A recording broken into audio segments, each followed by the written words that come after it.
Hello, this is Ronpaul with your weekly update for May 6th. Last week, President Obama made a surprise pre-dawn trip to Afghanistan to mark the one-year anniversary of the killing of Osama bin Laden and to sign a document further extending the U.S. presence in that country. The President said, quote, "We're building an enduring partnership.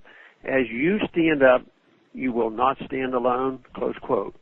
What that means in practice is that the U.S. will continue its efforts to prop up the government in Afghanistan for another 10 years beyond the promised withdrawal date of 2014.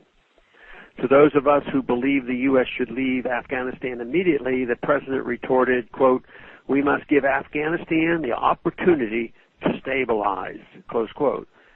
But how long will that take when we have already fought the longest war in our nation's history at incredible human and economic cost to the nation and no end is in sight? There is little evidence of any sustained increase in stability in Afghanistan, and in fact, April saw the loss of 34 more American troops and an escalation of violence and upheaval. Within 90 minutes of the President's departure, 7 more people were killed in Kabul by a suicide bomber.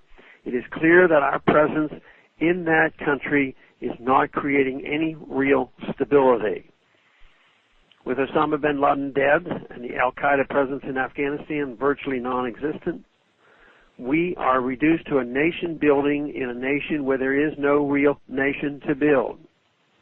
We should ask ourselves why Obama's trip was a surprise visit rather than a normal state visit.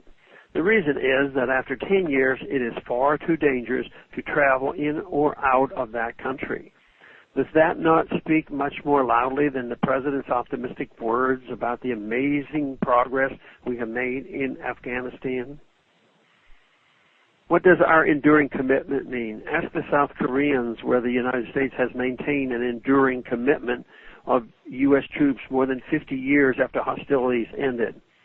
By some estimates, the United States taxpayer is saddled with a $40 billion annual price tag for our enduring commitment to maintaining a U.S. presence in Korea. Polls suggest that particularly younger Koreans are tired of the U.S. military presence in their country and would prefer us to leave. The same is true for the residents of Okinawa, who have argued strongly and with some recent success for American troops to leave their island. The Soviets believed the road to their goal for a universal form of government ran through Afghanistan. They were also wrong and paid an enormous price. However, after 9 years and 15,000 Soviet lives lost, the communist regime in Moscow realized its mistake and withdrew from that country.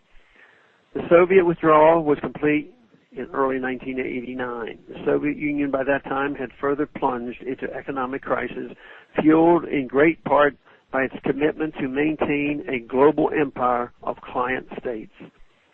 Later that year, the Soviet world began crashing down with the first collapse of Eastern Europe regimes and then the Soviet Union itself. That collapse produced an economic calamity for the successor states from which most have not yet fully recovered. It is not too late for the United States to learn what the Soviets discovered too late, back in 1989. Mr. President, the time to leave Afghanistan is today, not in 2024. Thanks for calling this update. A new update is placed on this number, 888-322-1414 every Monday. The written text can be found on my website, www.house.gov/Paul, under the heading Texas Straight Talk. Thanks for calling.